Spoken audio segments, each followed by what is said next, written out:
un vaso capilar del iris, sino también puede ser de una iridodiálisis, ¿no?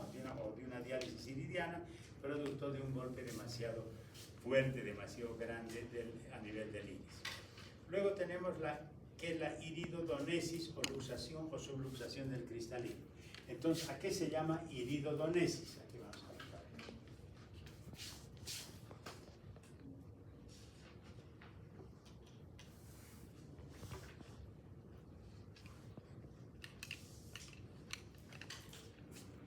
Se llama iridodonesis cuando el golpe genera ruptura también, así como ha producido ruptura del iris y ha producido una iridodiálisis. Se pueden romper perfectamente estas cuerdas tendinosas unidas a las fibras longitudinales, y obviamente lo cual genera una luxación del cristalino. Se luxa el cristalino. Y al luxarse el cristalino, por supuesto, se aleja del iris. Ya no tiene contacto con el iris. Y entonces cuando el paciente parpadea, cierra y abre el ojo, este iris se mueve, tiene un movimiento trémulo. Uno ve en el microscopio y le dice parpadea, parpadea, y el iris comienza a temblar como una tela suelta, totalmente suelta. Y eso es debido a que hay una luxación del cristalino o una subluxación que se retira prácticamente de la cara posterior del iris y lo deja libre. Y este movimiento trémulo del iris, producto de una luxación o subluxación del cristalino, se llama iridodonesis. Entonces, este movimiento trémulo del iris, producto de la luxación o subluxación del cristalino, se llama iridodonesis. Bien, luego tenemos heridas perforantes. Las heridas perforantes generalmente son también cuerpos extraños metálicos o más grandes, ¿no? Clavos, tornillos que puedan producir y que puedan saltar en los oficios, los herreros, los mecánicos, etcétera, etcétera, y obviamente provocan generalmente una entrada del cuerpo extraño y produciendo una lesión en la córnea perforante. Puede atravesar el cristalino y puede irse y depositarse en esta parte de la retina, en la parte posterior.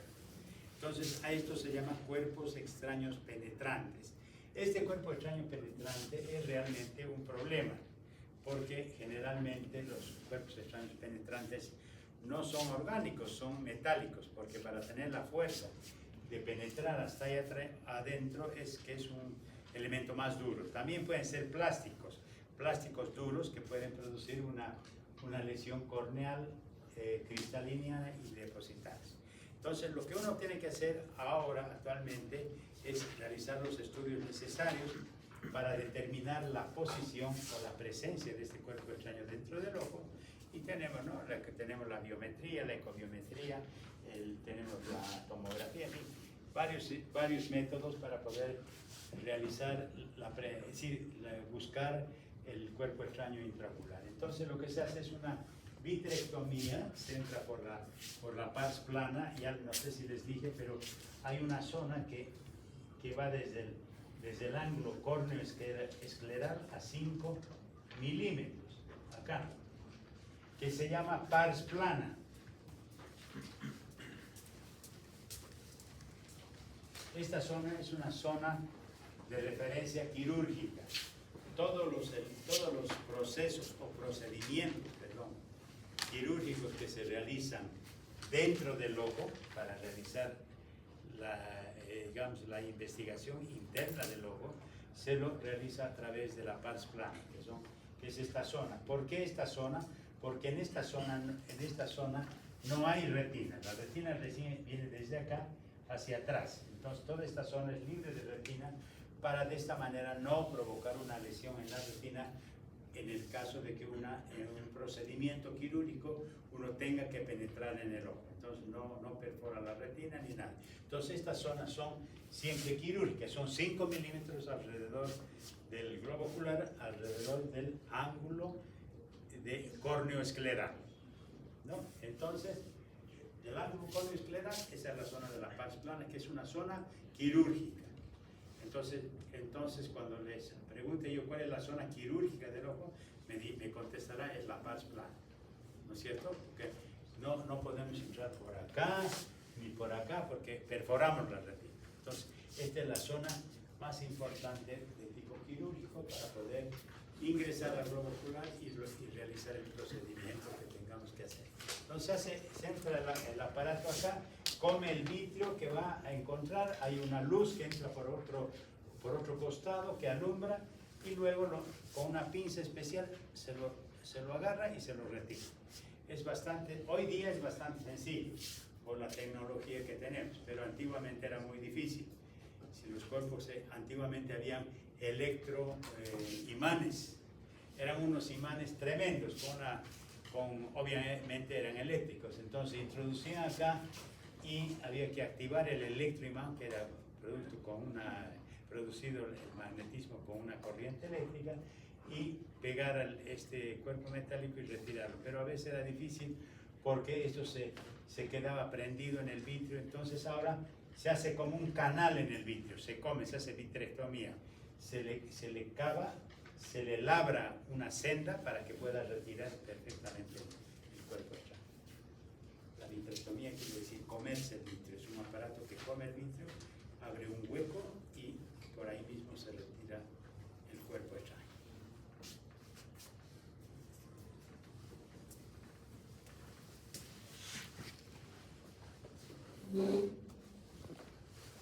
Bien, entonces ya hemos visto esto.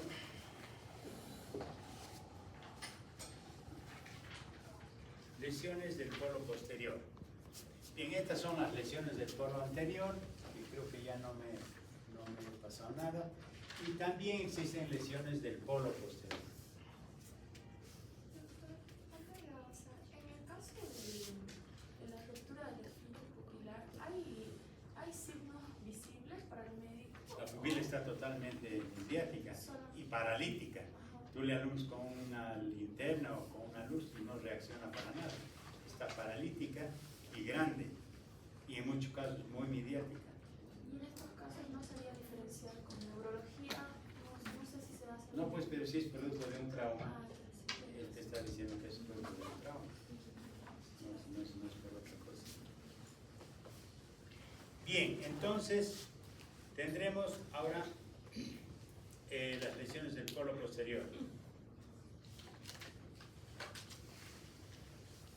Las lesiones del polo posterior generalmente son producto también de estos golpes intensos. Pero obviamente estos golpes generalmente, como les digo, son, digamos, en accidentes de automóvil, los accidentes de automovilísticos, en los cuales uno golpea la cara contra el parabrisas y entonces el globo ocular va para adelante al producirse el golpe y luego reacciona el globo ocular y se va para atrás. O sea, es un movimiento anterior y posterior. El movimiento anterior choca contra la órbita y el movimiento posterior retrocede el ojo con tanta fuerza que golpea atrás en la parte posterior de la órbita. Entonces, la lesión se produce directamente en el polo posterior, a nivel generalmente de la mácula, que es la parte más sensible del ojo, que es prácticamente donde se encuentran los fotorreceptores, que son los conos, y obviamente los bastones que están dispersos en todo el resto de la retina. Pero lo más grave es la lesión a nivel de los conos. Entonces, porque provoca una lesión muy grande, significativa, provocando inclusive un edema, inclusive una hemorragia. Y esta lesión del polo posterior se llama edema macular traumático de Berlín.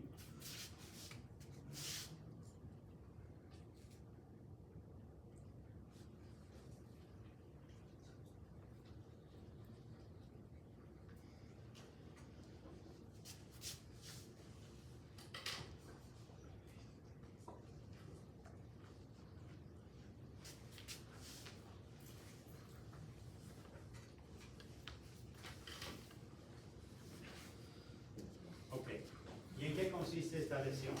Consiste en que el paciente, en primer lugar, no ve. La visión se le torna completamente borrosa porque la lesión fundamental está a nivel de los conos, que es el lugar más sensible y más discriminativo de la agudeza visual, que ya hemos visto. Entonces la visión se le nubla. Entonces cuando se hace la revisión y se hace un fondo de ojo, se puede ver una zona edemática extensa alrededor de la mácula. Y no faltan generalmente las hemorragias superficiales que rodean al edema. Y eso es por el golpe que se produce con la órbita. La órbita está acá. Entonces esto golpea tremendamente y se produce este edema traumático de Berlín. El edema traumático de Berlín es una lesión muy grave porque genera principalmente la muerte celular. Todo edema genera muerte celular. Todo edema. Cuando nos golpeamos la mano, por ejemplo, y se nos inflama y se nos produce un edema en la parte cutánea, nuestra mano hinchada va mejorando durante los días, pero vemos cómo la piel se descama, ¿no es cierto? Todo ese edema comienza a descamarse. ¿Qué es lo que había sucedido? Bueno, que esas células que produjeron el edema se han muerto, entonces está cambiando, porque la capacidad, digamos, de la piel es que tiene, la mutación puede mutar, puede cambiar completamente las células y puede haber una restitución celular ad íntegro, ¿no es cierto? Que pocos son los tejidos. En cambio, el tejido nervioso, que es la retina y la mácula principalmente, no tiene esa capacidad de restitución celular. Entonces, al producirse el edema se reabsorbe y queda una zona prácticamente muerta alrededor de la mácula, por lo tanto, con una disminución demasiado considerable de la agudeza visual, porque la mácula tiene la agudeza visual, que es la visión discriminativa, la visión de detalle que tiene nuestro globo ocular, ¿no? Entonces, y para peor, muchas veces tiene una segunda complicación, que al restituirse este edema traumático de Berlín, queda un orificio que se llama foramen macular o agujero macular, que sería más fácil decir, un agujero macular. Porque las células del edema se reabsorben, mueren, se reabsorben y queda un hueco ahí en la retina. Que ese es un agujero macular. Obviamente que el paciente con ese ojo no ve, ni va a ver nunca para poder...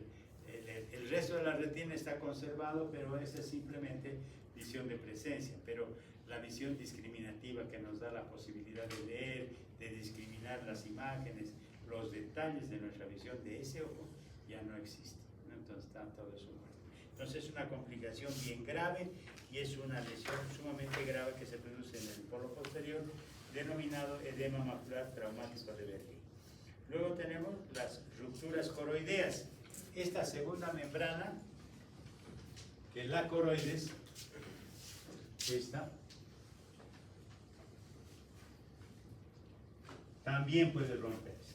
Y si la coroides, que es la membrana intermedia entre la retina y la esclera, se rompe justo a nivel de la mácula, puede afectar a la mácula la ruptura coroidea y generar un proceso inflamatorio también en la mácula y provocar una disminución de la agudeza visual. Entonces la ruptura coroidea también es una lesión muy grave, pero siempre y cuando se encuentre la ruptura coroidea en la parte muy cercana a la mácula. Pero si la ruptura coroidea por algún golpe o un asalto, que ahora a todo el mundo le quieren asaltar y le dan con todo, con palos, con todo, le provoca una ruptura periférica, no va a haber mucho problema. Pero también depende del lugar donde se produce la lesión, ¿no? La lesión o la ruptura coroidea. Y por último tenemos la hemorragia vítrea, que es la presencia de sangre dentro del vítreo, pero producto por todas estos traumas. Generalmente la sangre viene de la coroides. Cuando hay una ruptura coroidea, puede haber secundariamente una hemorragia vítrea, porque la sangre, por una ruptura de un vaso de un vaso sanguíneo, de un vaso capilar o un vaso más grueso de la coroides, puede llenar totalmente el vitrio de sangre y producir una hemorragia vítrea. Las hemorragias vítreas generalmente cuando no son muy abundantes y no invaden completamente el vitrio, pueden reabsorberse en una primera vez. Pero si se produce una hemorragia demasiado masiva, demasiado abundante, entonces muchas veces no se reabsorbe y queda como una masa dentro del ojo y hay que realizar secundariamente un procedimiento quirúrgico que se llama vitrectomía, que es entrar con ese aparato que les he dicho y que comienza a comerse todo el vitrio o en realidad toda la hemorragia y liberar completamente de la hemorragia. Eso hay que hacerlo generalmente, se puede esperar unos 3 meses. Más de 3 meses no vale la pena esperar porque generalmente si no se reabsorbió en 3 meses ya no se va a reabsorber y hay que realizar la vitrectomía. Muy bien, eso es todo. Si tienen alguna pregunta.